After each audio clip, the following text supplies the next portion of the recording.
దెబ్బతో రెండు పిట్టలు అన్నట్టు కావ్య చేసిన డాన్స్ పెర్ఫార్మెన్స్ తో ఒకవైపు ఫ్యాన్స్ మరోవైపు నిఖిల్ గుండెలు బద్దలైపోయాయి.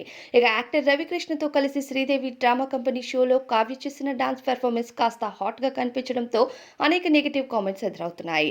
అయితే నిఖిల్ కావ్య ఒకటవుతారు అనుకుంటే కావ్య ఇలాగ షోస్ లో ఈవెంట్స్ లో బిజీగా మారుతూ అనేక సెలబ్రిటీస్ తో డాన్స్ పెర్ఫార్మెన్స్ చేస్తుంది. అయితే కావ్య నిఖిల్ ఒక్కటవ్వాలి అంటూ ఎంతగానో అభిమానులు ఎదురు చూస్తున్నారు. అయితే నిఖిల్ కావ్య అనేక షోస్ లో కలిసి కనిపించడంతో వీరిద్దరూ ప్రేమలో ఉన్నారని నెటిజన్లు ఫిక్స్ అయ్యారు. కానీ బిగ్ బాస్ కి వెళ్లేటప్పుడు నిఖిల్ స్టేజ్ పైన తాను సింగిల్ అంటూ తెలియజేశాడు.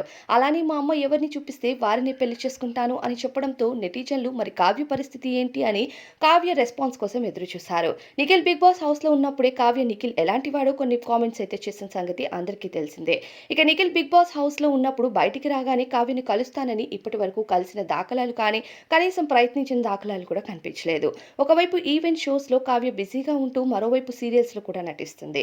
అయితే ఈ మధ్య రవికృష్ణతో కలిసి శ్రీదేవి డ్రామా కంపెనీలో చేసిన డాన్స్ పెర్ఫార్మెన్స్ కాస్త హాట్ గా కనిపించడంతో నిఖిల్ కావ్య అభిమానులు ఒక్కసారిగా ఫీల్ అవుతున్నారు. ఇక నిఖిల్ కావ్య కలుస్తారా అనే అనుమానాలు కూడా మొదలవుతున్నాయి. ఎందుకంటే వీరిద్దరి దగ్గర నుంచి ఎటువంటి రెస్పాన్స్ కూడా లేదు. మరి వీరిద్దరు ఒకటవుతారు అని అనుకుంటున్నారా?